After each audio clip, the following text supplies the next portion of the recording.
Hai semuanya, nama saya Putri Mufida, absen 25, kelas 11 IPA 4. Kali ini saya akan membahas tentang bab 5, yaitu mewaspadai ancaman terhadap kedudukan NKRI. Nah, bahasan yang pertama adalah menelaah ancaman integrasi nasional. Dalam membangun integrasi nasional, Indonesia selalu dihadapi oleh ATHG. A yaitu ancaman, T yaitu tantangan, H yaitu hambatan, dan G gangguan. Ancaman bagi integrasi nasional tersebut datang dari luar maupun dari dalam negeri Indonesia sendiri, dalam berbagai dimensi kehidupan seperti ideologi, politik, ekonomi, sosial budaya, serta pertahanan dan keamanan. Ancaman tersebut biasanya berupa ancaman militer dan non-militer. Nah, yang pertama, saya akan menjelaskan tentang ancaman di bidang ideologi. Bangsa Indonesia belum sepenuhnya terbebas dari pengaruh paham lainnya, misalnya pengaruh liberalisme. Saat ini, kehidupan masyarakat Indonesia cenderung mengarah pada kehidupan yang liberal, atau kehidupan yang bebas, atau juga individual. Globalisasi ternyata mampu meyakinkan masyarakat Indonesia bahwa liberalisme dapat membawa manusia ke arah kemajuan dan kemakmuran. Namun, pada umumnya, pengaruh yang diambil justru yang bernilai negatif. Misalnya gaya hidup yang diliputi kemewahan atau hedonisme, pergaulan bebas, dan lain-lainnya. Yang kedua, ancaman di bidang politik. Ancaman di bidang politik merupakan ancaman yang dapat bersumber dari luar negeri maupun dalam negeri. Dari luar negeri, ancaman di bidang politik dapat dilakukan oleh suatu negara dengan melakukan tekanan politik terhadap Indonesia. Contoh ancaman di bidang politik dari luar negeri adalah terorisme, spionase, intimidasi, provokasi, dan lain-lain. Nah, contoh ancaman politik yang berasal dari dalam negeri, korupsi, konflik SARA, penurunan paksa pemerintahan, terus sama pelanggaran HAM. Yang ketiga, ancaman di bidang ekonomi. Globalisasi perekonomian di satu pihak akan membuka peluang pasar produk dari dalam negeri ke pasar internasional secara kompetitif. Sebaliknya, juga membuka peluang masuknya produk-produk global ke dalam pasar domestik. Hal tersebut tentu saja selain menjadi keuntungan, juga menjadi ancaman bagi kedaulatan ekonomi suatu negara. Nah, pengaruh negatif globalisasi ekonomi yang dapat menjadi ancaman kedaulatan Indonesia adalah yang pertama, Indonesia akan dibanjiri oleh barang-barang dari luar negeri. Yang kedua, cepat atau lambat perekonomian negara kita akan dikuasai oleh pihak asing. Yang terakhir, timbulnya kesenjangan sosial yang tajam sebagai akibat dari adanya persaingan bebas. Yang keempat, ancaman di bidang sosial budaya.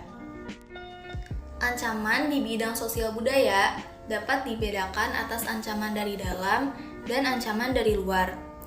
Ancaman dari dalam didorong oleh isu-isu kemiskinan, kebodohan, keterbelakangan, dan ketidakadilan.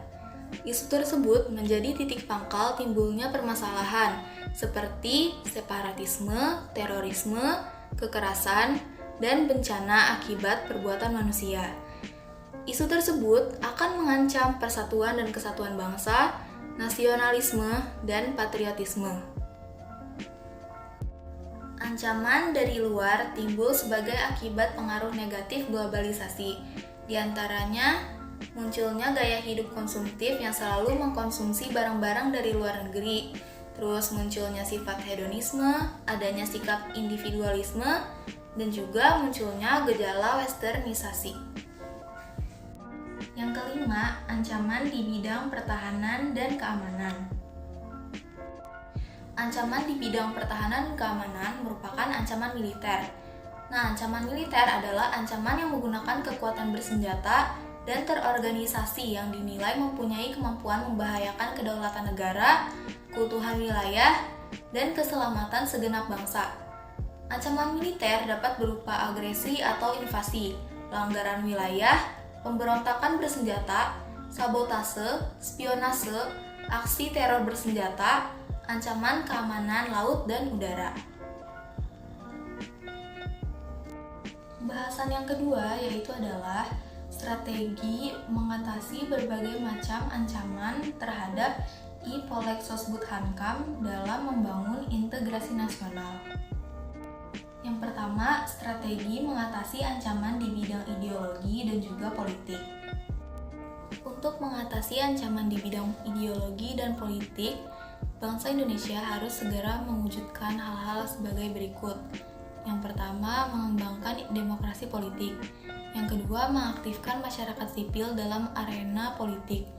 Yang terakhir, mengadakan reformasi lembaga-lembaga politik agar menjalankan fungsi dan peranannya secara baik dan benar. Yang kedua, strategi mengatasi ancaman di bidang ekonomi. Untuk mengatasi ancaman di bidang ekonomi, hal yang harus diwujudkan yaitu yang pertama, sistem ekonomi dikembangkan untuk memperkuat produksi domestik bagi pasar dalam negeri sehingga dapat memperkuat perekonomian rakyat.